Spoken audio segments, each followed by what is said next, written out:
राम नाम जप करने से होते हैं यह फायदे। दोस्तों, एक व्यक्ति हमेशा राम नाम का जप किया करता था। धीरे धीरे वह काफी बुजुर्ग हो चला था, इसलिए एक कमरे में ही पड़ा रहता था। जब भी उसे शौच स्नान आदि के लिए जाना होता था तो वह अपने बेटों को आवाज लगाता था और बेटे ले जाते थे। धीरे धीरे कुछ दिन बाद बेटे कई बार आवाज लगाने के बाद भी कभी कभी आते और देर रात तो कभी भी नहीं आते। इस दौरान वे कभी कभी गंदे बिस्तर पर ही रात बिता दिया करते थे।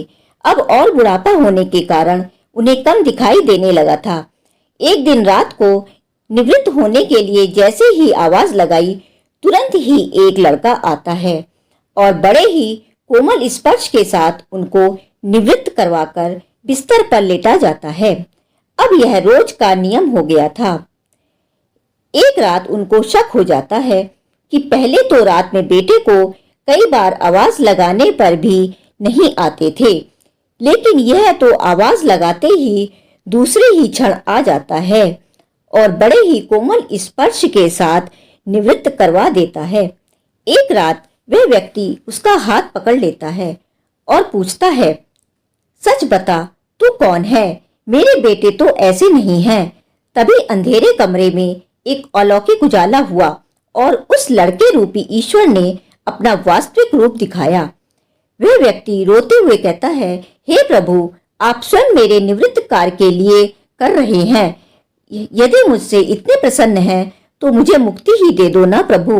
कहते हैं जो आप भुगत रहे हो वह आपके प्रारब्ध हैं। आप मेरे सच्चे साधक हैं, हर समय मेरा नाम जप करते हैं, इसलिए मैं आपके प्रारब्ध भी सच्ची साधना के कारण स्वयं कटवा रहा हूँ। व्यक्ति कहता है कि क्या मेरे प्रारब्ध आपकी कृपा से भी बड़े हैं? क्या आपकी कृपा मेरे प्रारब्ध नहीं काट सकती? प्रभु कहते हैं कि मेरी कृपा सर्वोपरि है, यह अवश्य ही आपके प्रारब्ध काट सकती है, लेकिन फिर अगले जन्म में यह प्रारब्ध भुगतने ही फिर से आना होगा।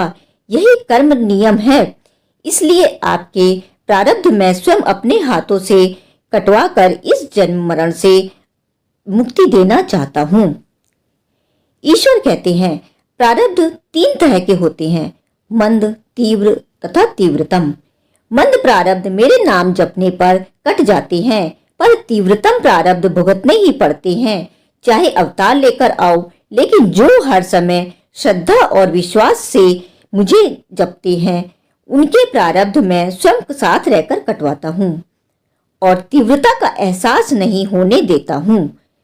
प्रारब्ध पहले रचा पीछे रचा शरीर, तुलसी चिंता क्यों करे, भजले श्री राजवीर। दोस्तों, वीडियो अच्छा लगा हो तो लाइक और सब्सक्राइब